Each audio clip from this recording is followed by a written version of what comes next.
Hey guys, so after our first experience waxing tooth number 8 and talking with a lot of you guys, it seemed that you were all in favor of me doing a possible help session for you.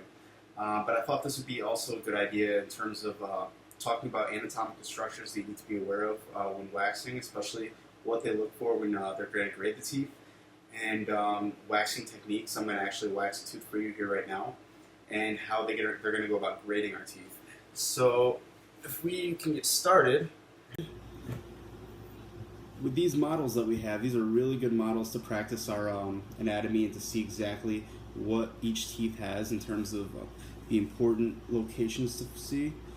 So we're going to start with the marginal ridges. As you can see, the mesial marginal ridge, this whole area here, is going to be very broad when compared to the distal. And one thing to note about the cingulum when you're waxing the teeth, you can't really tell on these teeth, but on real people's teeth it's pretty evident that the cingulum is going to have a slight distal tilt versus lateral incisors where they're more centrally located. So cingulums are going to be placed more around here.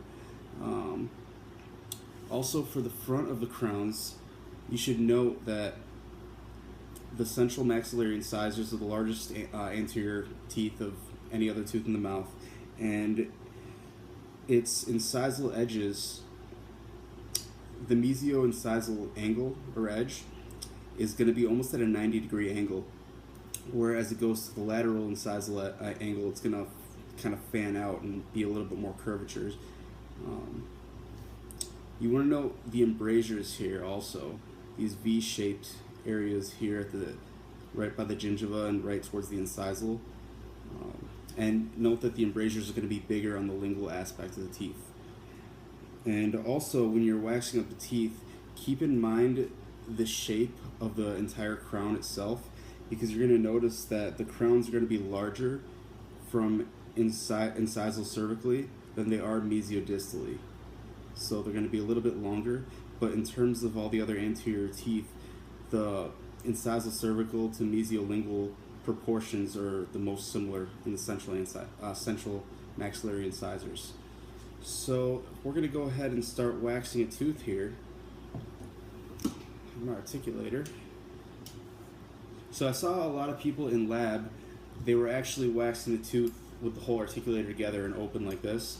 That's fine, but for me, I find that it's a lot easier to unscrew the maxilla, and I actually do most of the waxing with number 8 just held in my hand like that, and you can get the bulk of the wax on, and as you start getting the bulk on, that's when you can put the tooth back in and then start mimicking tooth number 9, because that's what we're doing. We're going to mimic tooth number 9 as much as possible, with basically making a mirror image of it. So looking at the instruments, I wanted to discuss a few instruments where they're good for using in certain areas. Starting out with the PK1, the thicker end of the PK1 right here is very, very good for getting the bulk of the wax on, and so is the beaver tail. I like the beaver tail a lot.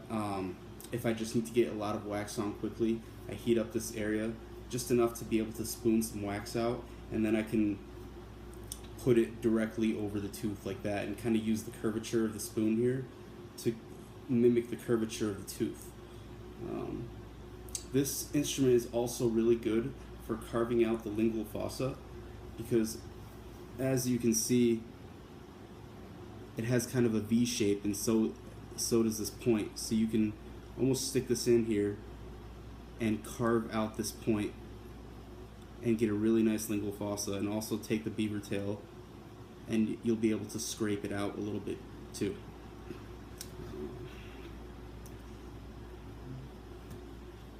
For this instrument, the PK2, this is a very good instrument, but you're not really going to be using it until the very end of your waxing process, because this is really good for getting really fine details in, and also the sharp point has a very distinct role that can make your tooth look really nice, especially if you see any bubbles or voids in your wax at the very end, but we'll go over that later in the video.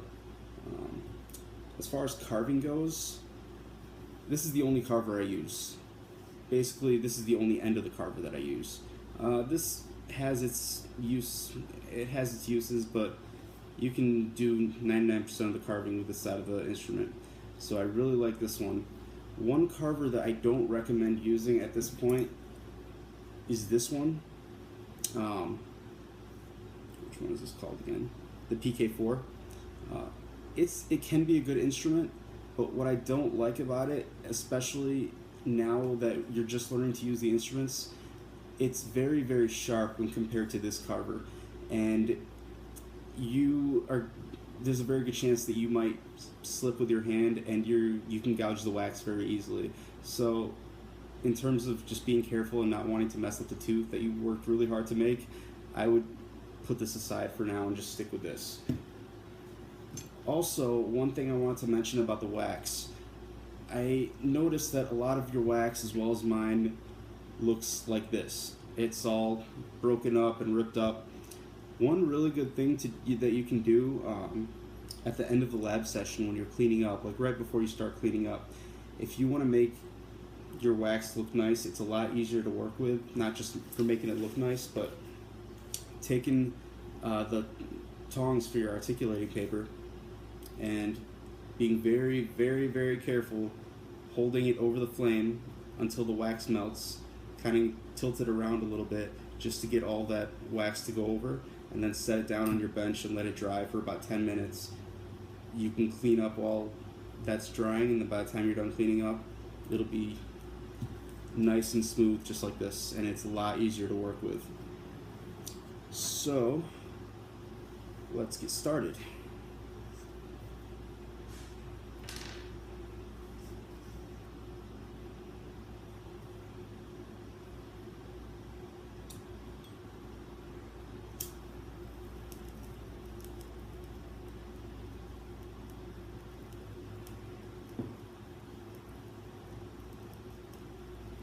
So there are a few things that Dr. C showed us in our video that, and it's also within our lab manual, that I do a little bit differently, but I've gotten really good results with it. So also as far as building up the cones that he likes to do, so that is not entirely necessary, but I'm going to do it that way for now just because from what I've heard, he really wants us to do those, but later on it's really not necessary. You can just bulk the wax on and carve it down.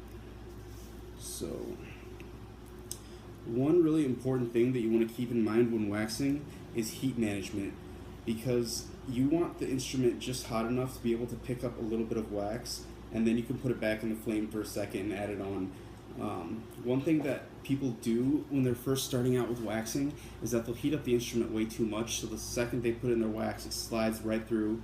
It's very hard to pick up wax. The wax will be way too hot when you put it to your cast, and the wax will just run all around, and it's going to be very hard to build up your wax quickly. So just heat it up a little bit, scoop some up, put it back in the flame, and then touch it to the tooth. One thing that I really like to do that helps to build up the wax really quickly is, as I'm holding it with my instrument, I'm blowing on it pretty gently just to let it harden right then and there, instead of turning into a wet ball and running around the cervical line of the tooth. So that's also really good to do, like the blowing on it, if you're building up the cones on top. So you can put a drop of wax here, and with your instrument still on it, kind of pull the wax up a little bit, and the wax will stick to the instrument, and blow on it very gently as you're pulling it up, and it'll harden the wax going up instead of trying to build it up while it's really hot and it's just going to run. So starting out with my PK1, the thick end,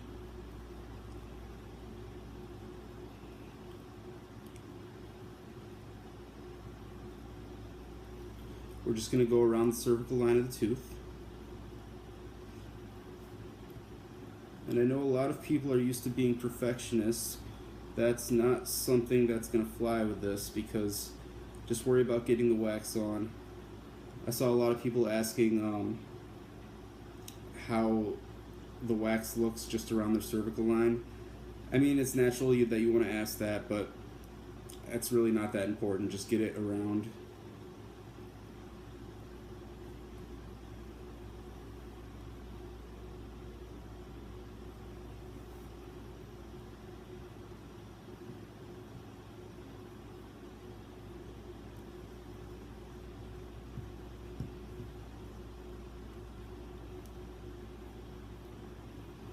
So what you want to do is you want to get the wax, sorry, get that in focus. You want to get the wax pretty much in flush with the angle that this is coming up at.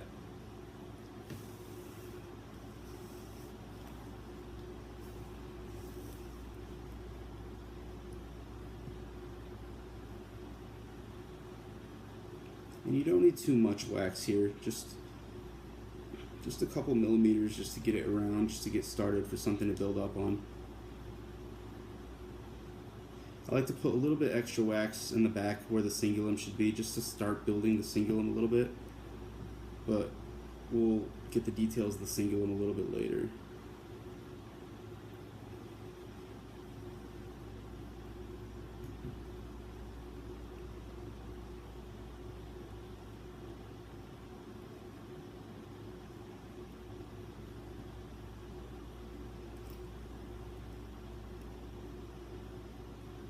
And you don't always have to dip the instrument in the wax every time you put it in the flame. Sometimes you can just, if you just need to rearrange some of the wax that's already on your cast, just put it in the flame for a second and then clean it up a little bit. So that's all you need as far as getting around the cervical line. Now we're going to build up the cones, which, like I said, I don't typically do this, but apparently they want us to. So also with the PK1,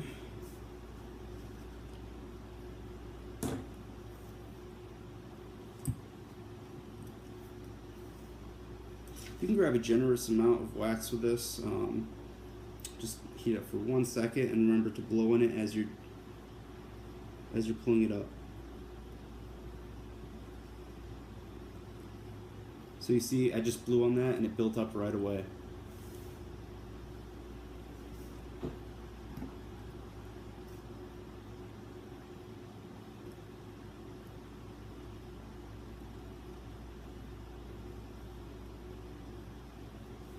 See how much easier that is when you blow on it?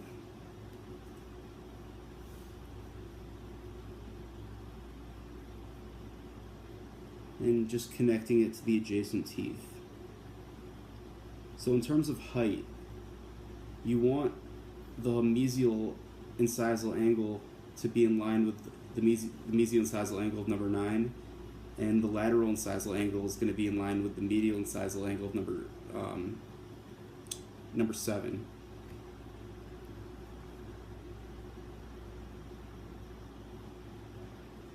And that goes the same for the thickness of the tooth as well. You want the thickness of, when you're looking at it from the incisal view, you want the thickness of your number 8 here to match the thickness of your number 9, and the thickness of the lateral side to match number 7. And I'll go over that when we get to that step, how to do that.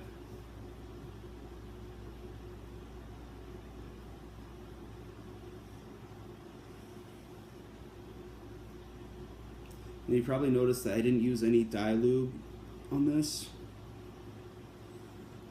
mainly because I forgot to bring it home from school, but it's not incredibly necessary. It's definitely helpful, but just remember when you're using that, a little bit really does go a long way, or else your teeth are just going to be really slimy all over.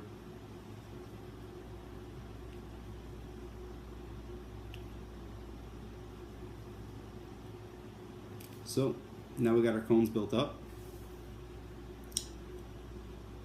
So since I didn't put any dye lube, I'm just going to very carefully wiggle this thing out. Hope I don't break a cone.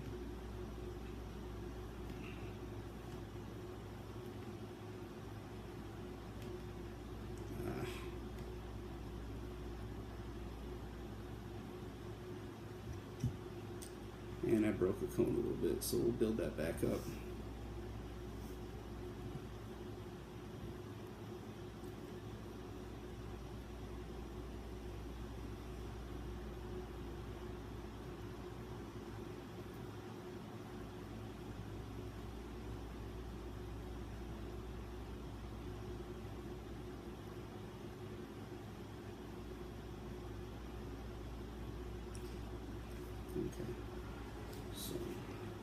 I like to clean off the instrument between each different color wax that I use, just so I don't mix up colors and it looks bad. So right now we're at this step right here. So this is where I do things a little bit differently. I'm going to take the blue wax now, and this part, shit, my cones don't want to stay on today.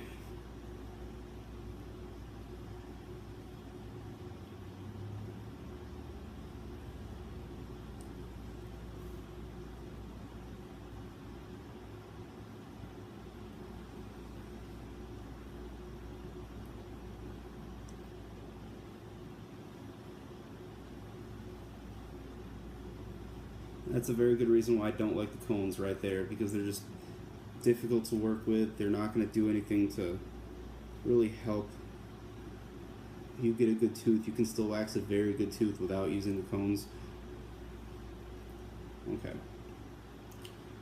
So, if you guys remember reading from the dental anatomy stuff about the developmental grooves and where the mamelons are, so I want to preface this by saying absolutely do not worry about putting mamelons in this tooth.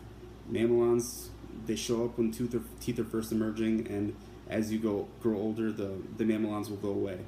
But I like to put 3 strips of wax in line with each cone, basically right in the mesial, middle, and distal, basically to mimic the developmental grooves, and it'll be easier to put wax in once we have those, but they're going to be smoothed down after we're done. So with the blue wax,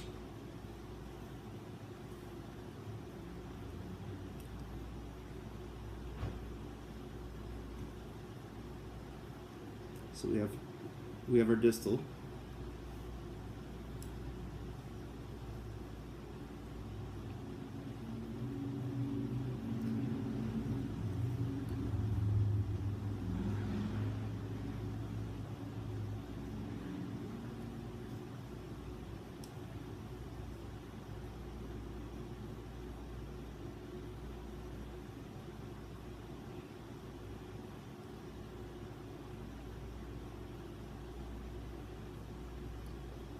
We got our middle.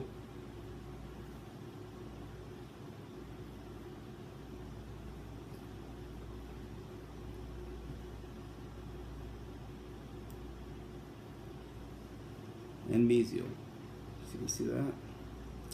So what I like to do after I just get these lines on, just to see what the lines are going to be, I like to put the tooth back into my model,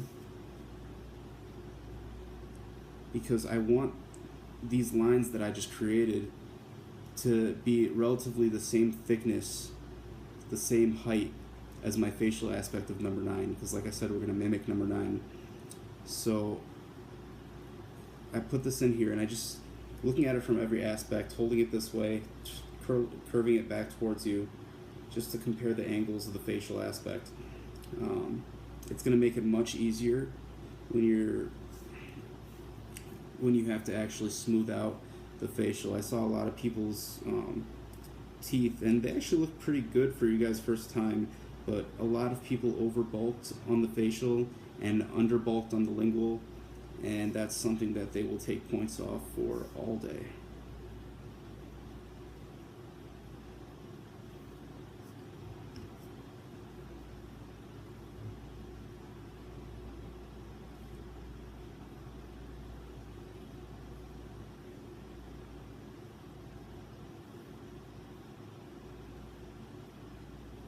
I'm switching to the smaller side now of my PK1, just because it's a little bit more delicate of an area that I'm working with.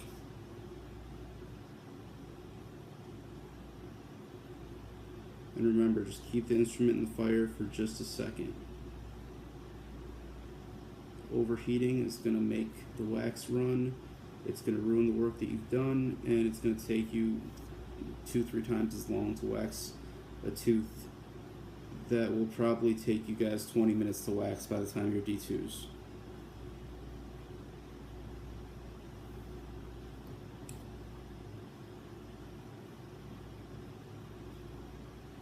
So here we have our lines representing our developmental grooves.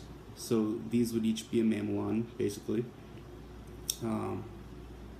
So I did this so that I can create like a little well in each side here, so that I can just easily put some wax in here and it'll just drip inside these two little wells, and it's going to create a nice curvature. Because what you'll see in the tooth, if you look at the actual tooth, something that they're really picky about, looking at it from the side here, let me get this flying out of the way. Looking at it from the side here, it has a nice rounded like bulk at the cervical, and then it's going to flatten down as you go down. So by doing this, the way I just showed you, when you built up the cervical line, you built up this little rounded bump, which I think we're still going to have to add a little more. And then with these wells in here, it's going to let you avoid the issue of creating too much thickness on the facial aspect, because the wax is just going to sit in the well, and then you can smooth it down a little bit, and that'll create a nice facial curvature. So now I'm going to switch from here, before I fill those wells, to the lingual aspect. So one thing you're going to notice about the contact points when you have to use your zinc stearate powder at the end to get contact. So looking at the model, mandibular central incisors or mandibular anteriors are going to have their contact points right at the incisal edge. And when you're looking at the maxillary anterior teeth, their contact points are not going to be at the very top. They're going to be maybe a third of the way down right here, because when the teeth come together, when they're like this is called maximum intercuspation. When they're fully closed together, you can see how the mandibular central incisors, or all the mandibular anteriors, are going to go underneath the maxillary central incisors, and that's what's going to create the contact point about a third of the way lower than it is on the mandibulars. So I'm going to create that contact point at the bottom of the yellow where I put my cones, and I'm just going to put like a little dot in each area, and that's what I'm going to use to build off my marginal ridges from. So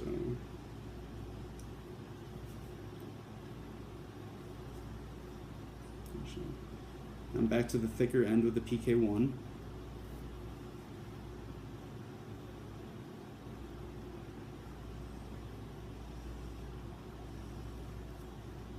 See, just blowing on it, the wax won't run. It'll stay right where you want to put it.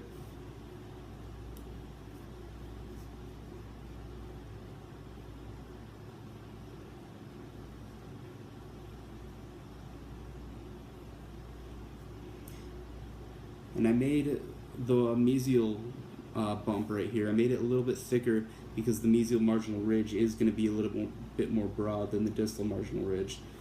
So we'll see that a little later. So now I want to build those marginal ridges down. So what I'm going to do is I'm going to take some wax and I'm going to put it down by the stingulum, and I'm going to drag it right up to these dots. I'm just going to put it right down here and just drag it straight up.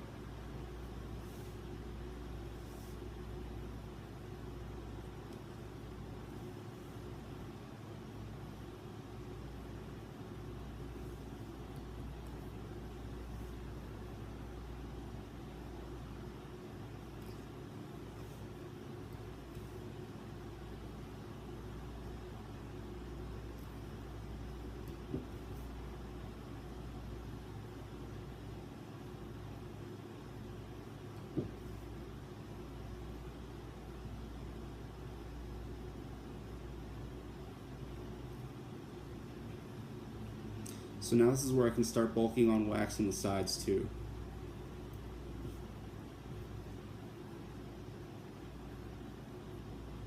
And just start connecting it from the cervical line that we did up to the top of the cone.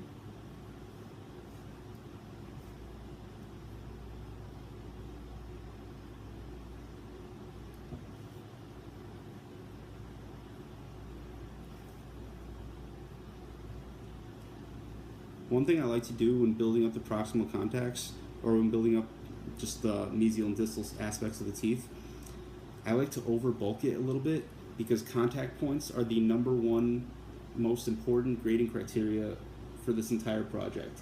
You can build the most beautiful tooth the professor has ever seen, but if you don't have proximal contact, it's an automatic fail.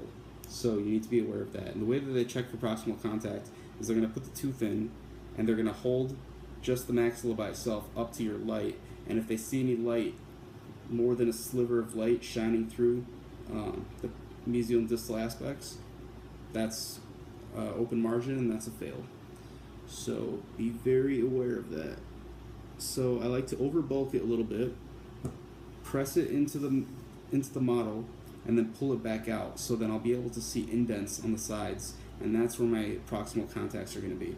And that's what you don't want to touch. Once you have those, it's better to have a crappy looking tooth in contacts than a gorgeous tooth with no contact.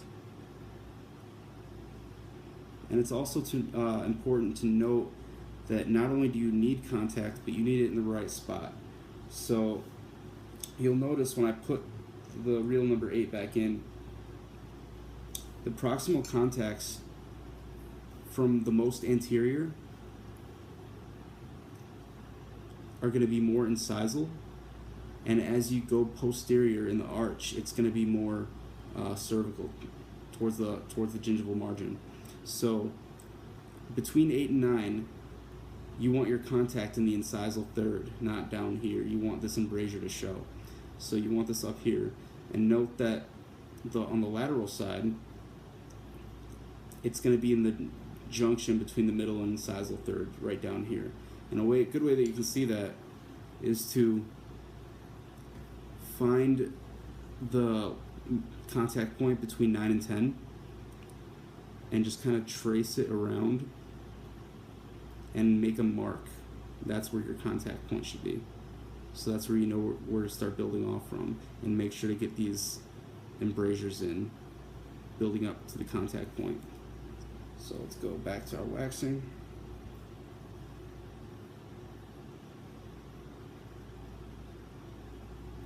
Also, if you're in a hurry and you've become more experienced and you want to bulk up some wax on, you can use the beaver tail. I would be careful though, because your tooth can get sloppy if you're not too careful doing this.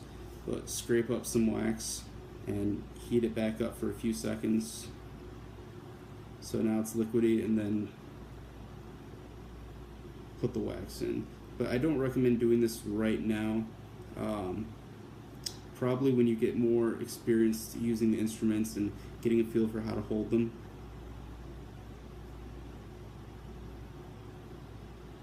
And in terms of holding the instrument, one thing that's really going to help you out in terms of controlling how you work with the tool is to fulcrum. Now this is one of the most important aspects in practicing dentistry safely and effectively, and this is something that's really good to practice now, because this is, even though this is just waxing and you don't really wax much in your professional career, if at all, the concept of using a fulcrum is something that you're going to use for the rest of your career. So holding the instrument with 3 fingers and keeping if you can build your muscles to learn how to do this, keeping your ring finger and pinky together, it might take some practice, and finding a good place to put it on the model so that you can use these 3 fingers to carefully put the wax exactly where you want. Because if you're just doing it like this, you really don't have much control at all, and it's going to take longer because the wax is not going to go where you want. But doing this, and even when I'm just holding the tooth in my hand, I fulcrum against my fingers, and I do this like that. So it makes it much easier. It's going to give you a lot of control over the tooth.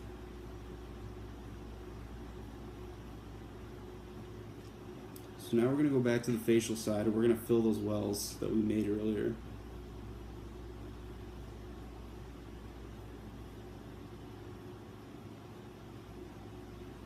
So like I said, the proximal contacts are the most important grading criteria for this project. If I had to name the second most important, it would probably be the facial contours, like the mesial line angle and the distal line angle. They really like to see how the tooth bulges on the top and then curves down. And they want to see those facial curvatures, especially how this distal facial line angle really just kind of cuts in right there. And we'll show you how to carve that later once we get more of the wax on.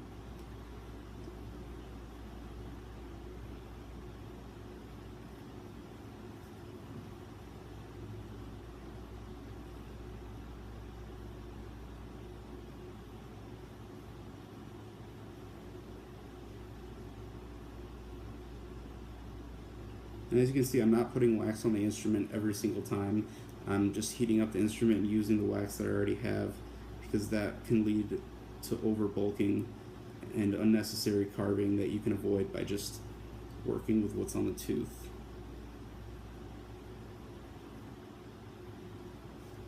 So I'm going back to the proximal contacts, building up more, focusing on the marginal ridges.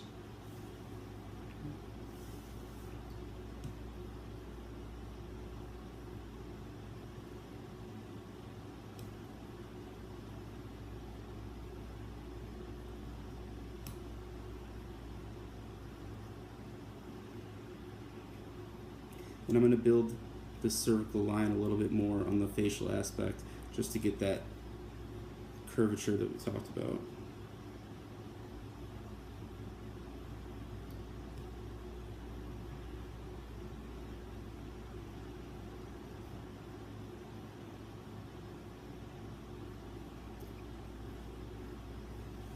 So you can see what we have here so far. So my scrubs are blending into the wax, so it's hard to see. Okay, so now at this point, let's just get a feel for how close we are. So, looks like we're getting close to having our proximal contacts. So right now we're just going to start building up on the height and looking at the thickness of the facial aspect.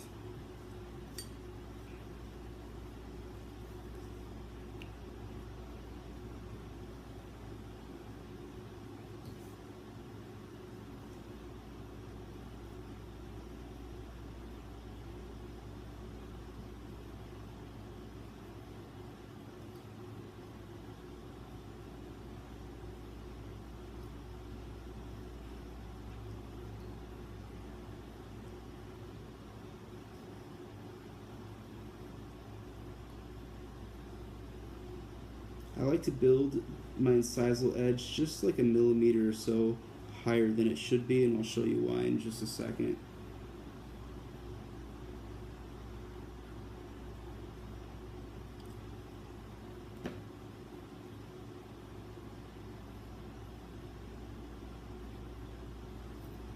So you can see where we're at right now, okay?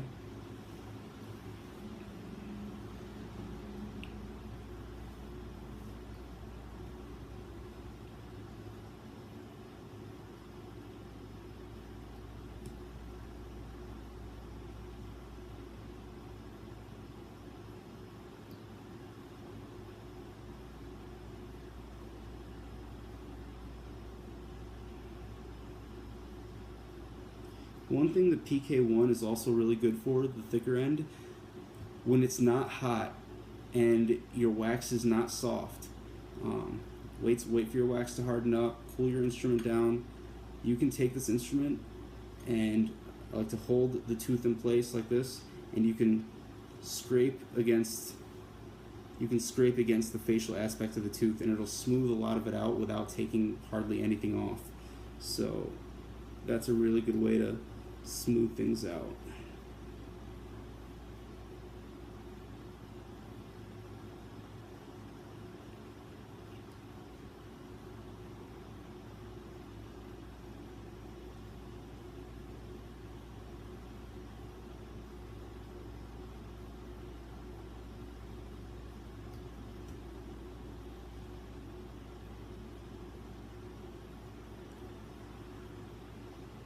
So now I'm going to take some wax and kind of make a line on the mesial and distal side just to accentuate those line angles. And then they'll be a little bit thicker than they should be right now, but we'll smooth them down later. We just want something to give us a guide of where to carve down from and keep those angles nice and shown.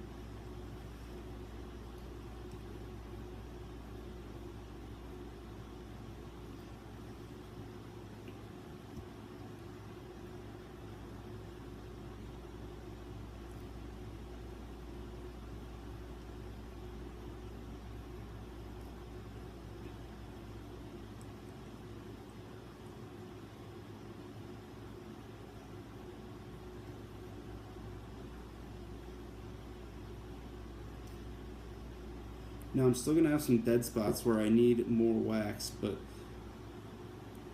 instead of just keeping bulking it on, stop every once in a while and just look at it from every aspect. Look at it from the incisal, look at it from the facial, look at it from curving it this way to compare the thickness with the tooth number 9, because they're really, really picky about that.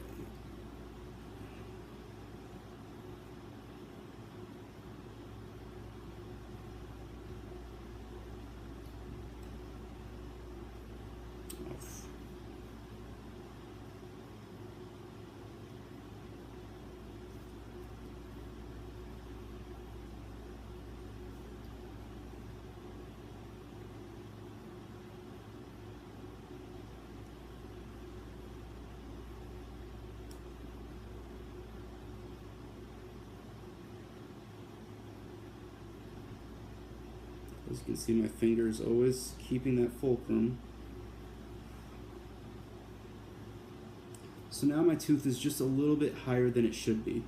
So very, very gently, because I've seen this go wrong quite a few times, we're gonna even out the height of the tooth. I like to hold my finger right over the facial aspect, so just to keep some support on it, and against the paper, put it so 8 and 9 are both resting on the paper, and gently scrape it back a few times. Very, very gently. Just 5 or 6 times. And what that will do is just even out the height. So now my height looks pretty good, and we're just going to have to do just very minimal carving to get it to look even better. When we start carving, keep your paintbrush around. It's really good to get your flakes off. We're also going to use that paintbrush for the zinc stearate when we're done.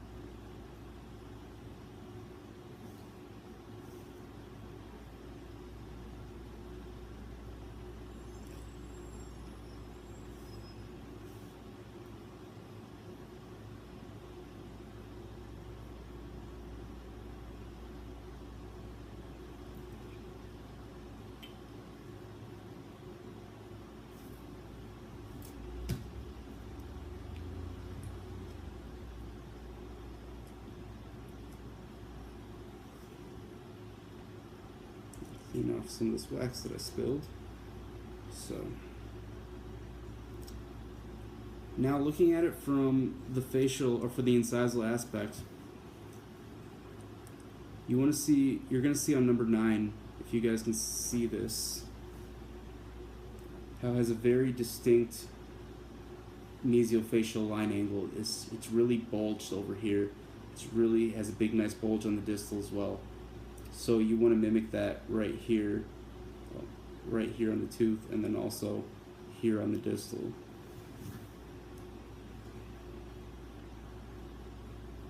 Also, if you can see what I was talking about earlier, I have contact, but right now I don't have it in the right spot. Right now my contact is right here, so I need to add a little bit more wax on the top, and we're going to carve a little bit from down here.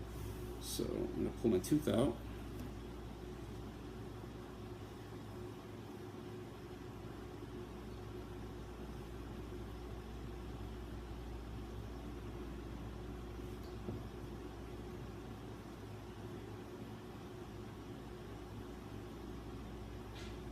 And remember, the mesio-incisal angle is almost at a 90 degrees, so we want to keep that while the distal is going to fan out,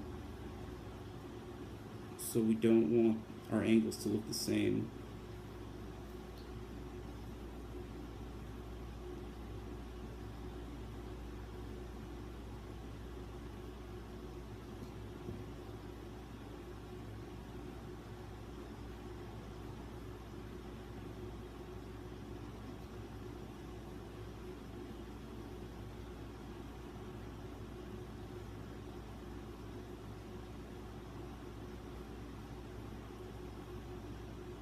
So holding your tooth from the side, look at it from every aspect and see, is it going down gradually, or is there a little dead spot where you need more wax? So if you can tell right there,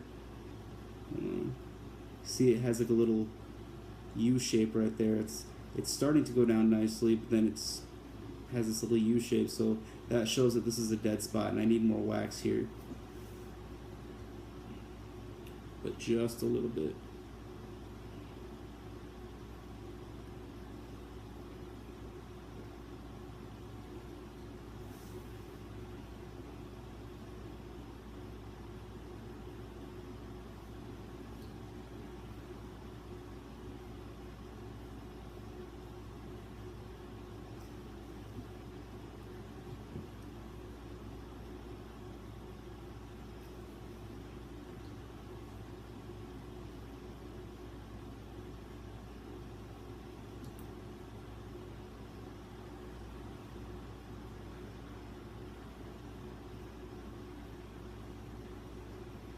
Okay, so now, like I said, it's built a little bit thicker on the sides than it should be.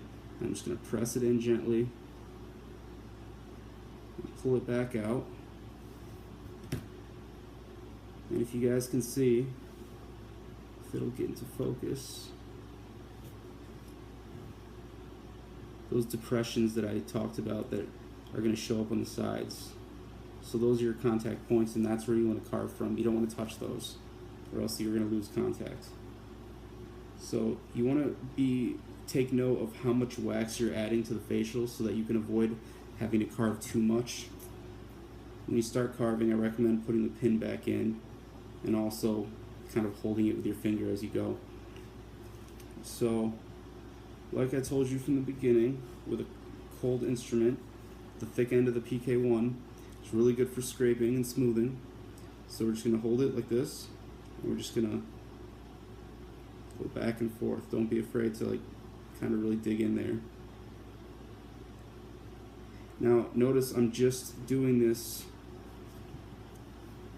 in the middle part of the tooth, between the two line angles, because we're going to work on the line angles separately. If I did this over the whole thing, our line angles wouldn't show and we get points taken off, and we know nobody wants that.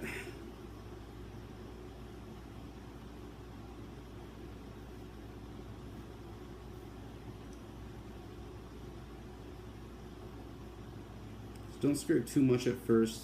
Scrape a little bit, then check your thickness. I'm still a little bit too thick.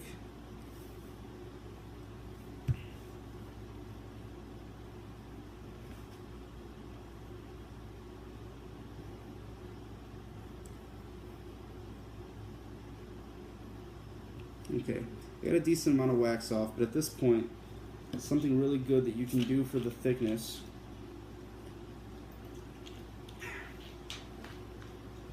like I said, you want to mimic the thickness of your adjacent teeth. So with this part of this carver, you're going to place it starting on the mesial side. So half of the carver is on number 8 and half is on number 9. It might not sit directly on number 9 yet because 8 is too thick, but the idea is that you want to scrape it so that it's the same thickness on both teeth. Don't do it too much, just once it starts to hit 9 as well, you're good. Stop. Then go find this angle between 8 and 7 and do the same exact thing. And this will help you get the thickness. You can do this on the lingual aspect as well. It's a little bit harder, but it's possible.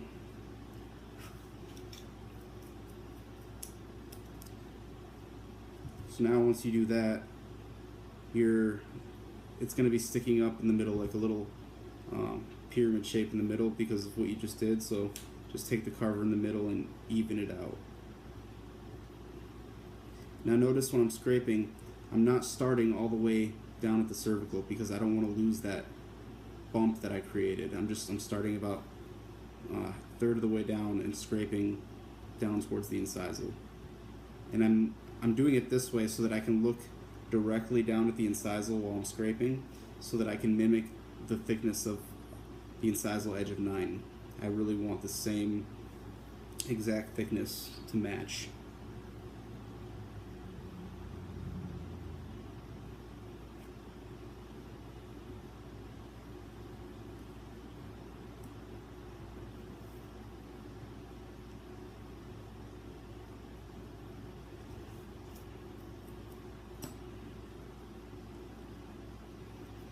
So right now we're very close, very close to the thickness. And what's going to help us get better for the thickness is starting to carve out those facial line angles. So what I like to do for this, we want to mimic this angle here. I'm going to show this. We want to mimic this angle right here, the distal of 9. We want to mimic that in the distal of 8 right here. So I like to kind of hold the instrument against it just to feel the angle and how much I need to angle the instrument on 8. So the way we do the facial line angles, you're going to mimic that angle and you're going to keep the point of the tip of the instrument against the adjacent tooth, against number 7. And you're going to scrape along with the point staying against number 7. I like to keep just a pulling motion here, not really a pushing here.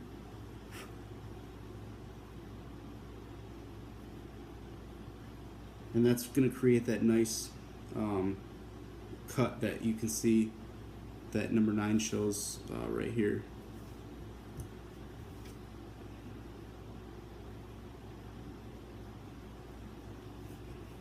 Go around the cervical line a little bit just to clean up this wax in here.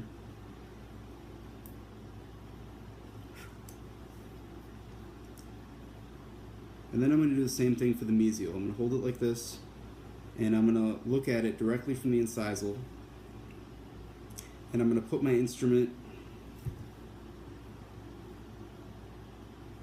trying to mimic the angle that this is on right here. And I'm going to put the instrument with the point touching against the number 9, and I'm going to just scrape right down.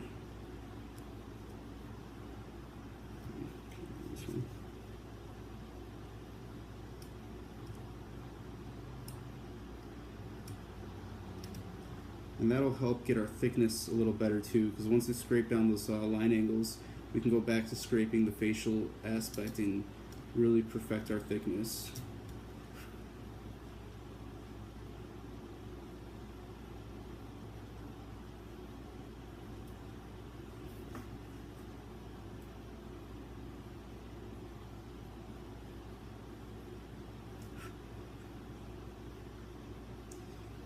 Take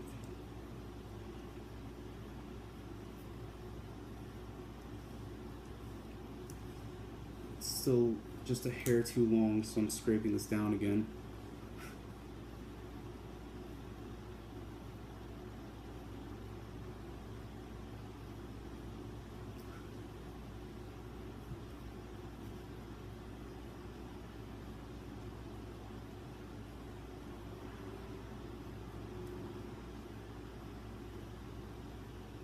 And after every few strokes, remember, just go back and compare it to your adjacent teeth so you don't take off too much, and then you're going to get into a situation where you took off a little bit, then you're going to have to put some back on and then take some off, and then it's just a never-ending cycle of frustration.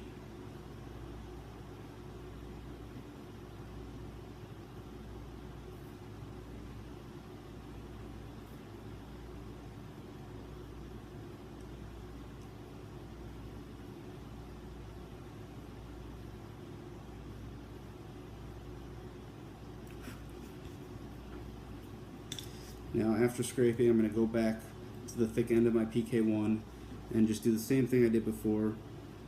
I don't want to take off a lot at all, just want to smooth down everything that I just did so I don't have any dead spots. It's all going in one smooth line, so when I look at it from every aspect, it looks like a very natural tooth.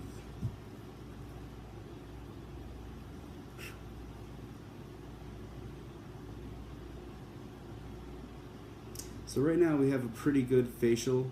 There's still some more work that can be done with it, but we've been neglecting our lingual fossa for a little bit too long.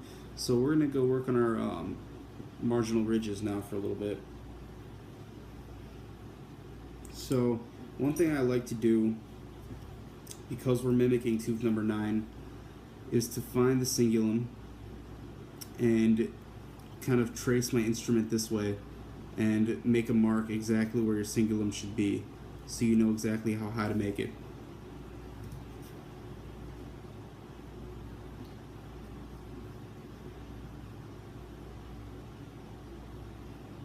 And remember, the cingulum is located just slightly distally,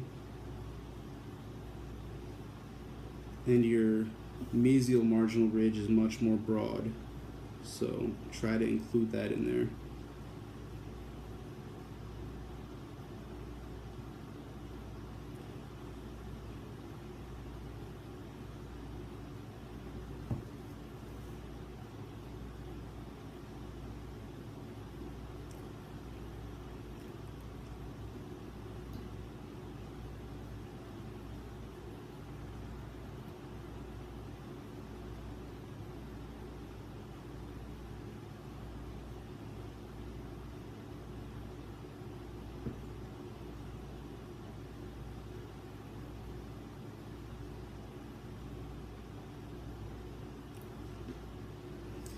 Okay, so now we have our marginal ridges built up. And what we're going to do is, that's where the beaver tail instrument comes into play with this pointed end. Just getting in there and refining the lingual fossa.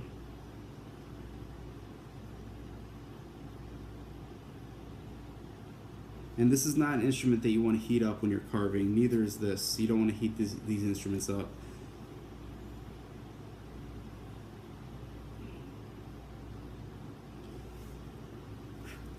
And again, we're going to do the same thing that we did on the facial side, with the point against our adjacent tooth and just dragging the instrument up.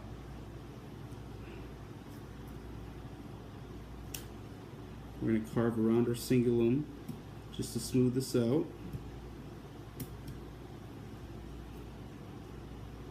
And do the same thing into the mesial to get all this excess wax off. We're also going to do that thing I showed you where we put the carver on both teeth just to make sure the thickness is good and we're not over bulking. Looks like I'm over bulked on my distal here, so we'll carve this down.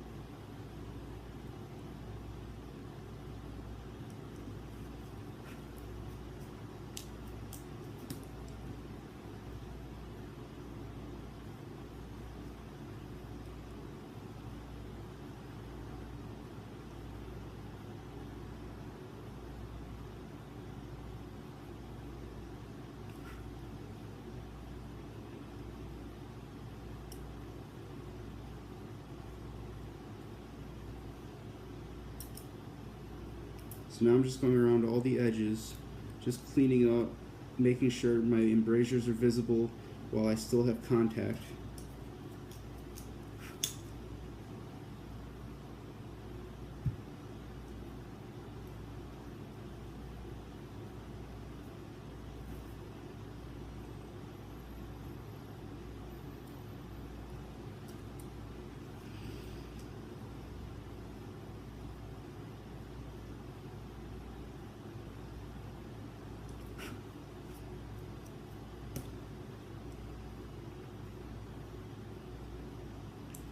Now I'm going to look at the thickness of my cingulum, because it looks like it's a little thick here. So I'm just going to shave this down.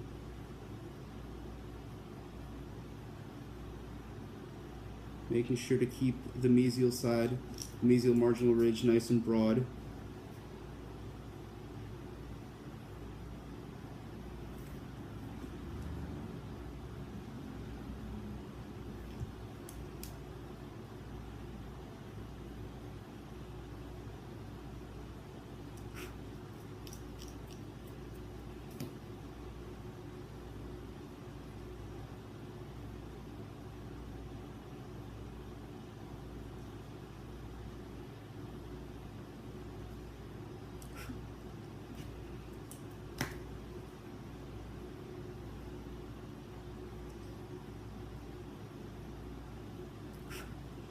And what we have here is a very decent representation of what your final tooth should look like.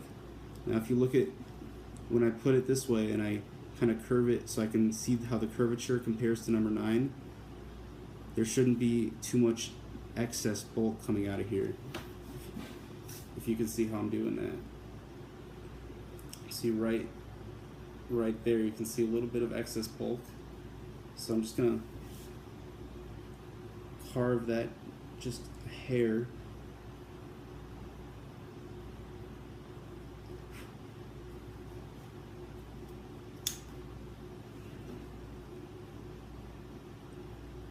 Now if you look at my thickness, the thickness is very comparable to that of the number 9. My instrument sits on both teeth without carving anything off. Same thing over here. You want it to be able to slide evenly on both teeth without taking any wax off, so you know that the height is perfectly even.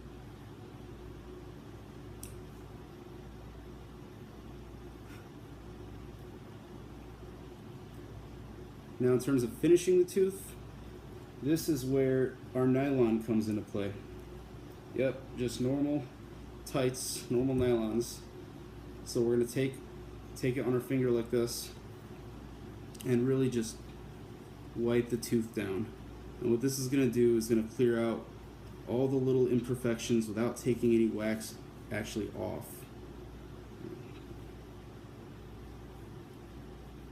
And it's going to shine it up pretty nicely as well.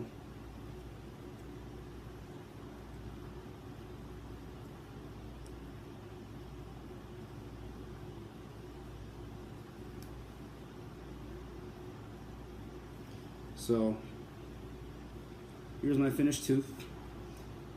It took about an hour. This video is about an hour, but that was given with the instructions. Without the instructions, probably would have been taken down to about 40 minutes or so. And you guys will be at this point as well. It honestly just takes practice.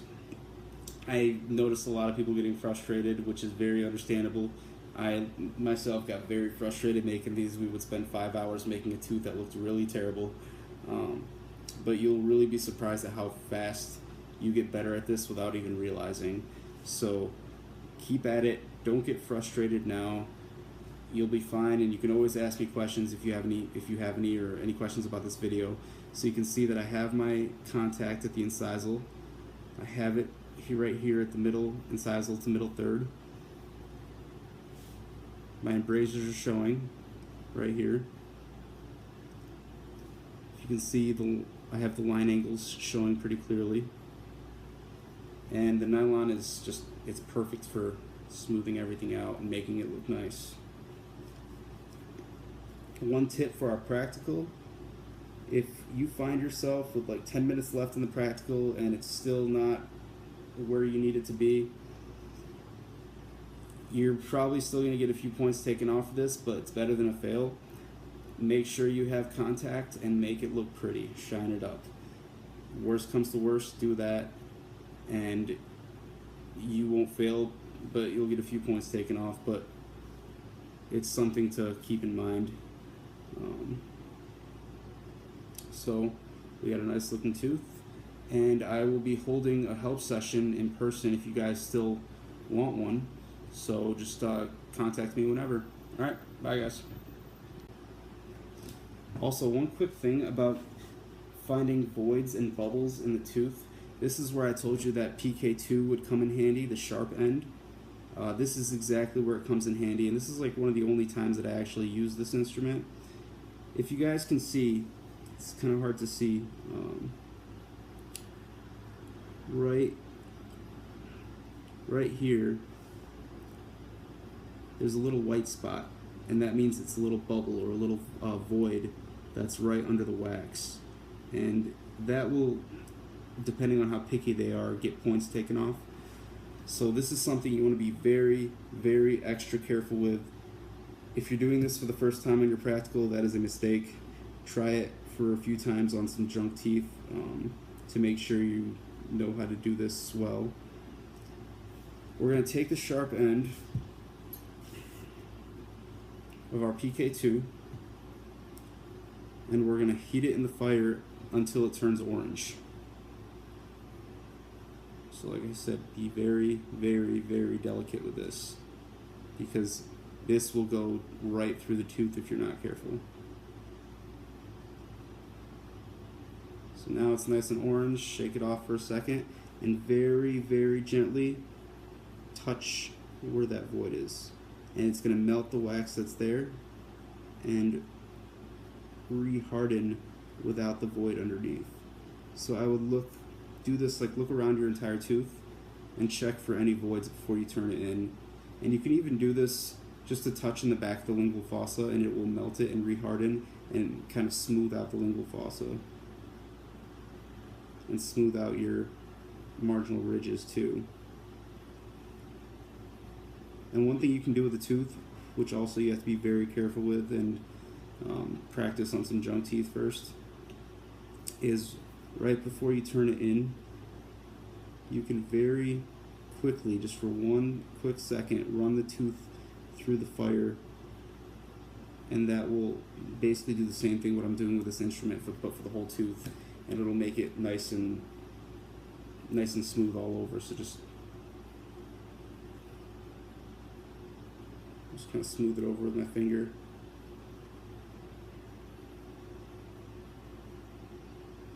And now we have really nice looking marginal ridges, a smooth lingual fossa. You can see we have very distinct line angles right here, and a smooth facial aspect of the tooth without any voids or dead spots. And that is all. Oh, and one more thing that I forgot to note. After shining it up with the nylon, one really good thing to do to polish it up is have a little bit of hand soap when you're done, and just kind of take the tooth and just dip it in soap and leave it sitting on a paper towel on your desk, like while you're cleaning your stuff up, just to kind of dry. And right before you turn it in, just gently rub the excess soap off the tooth, and whatever's left on it is going to make it nice and shiny. And you don't want to forget to take your tooth out and clean all this crap around the cervical line. You want this very clean, because that's part of the grade. Same with your articulator. So be careful with, if you can, go in before the practical and get the bulk of your wax and all the crap off your articulator.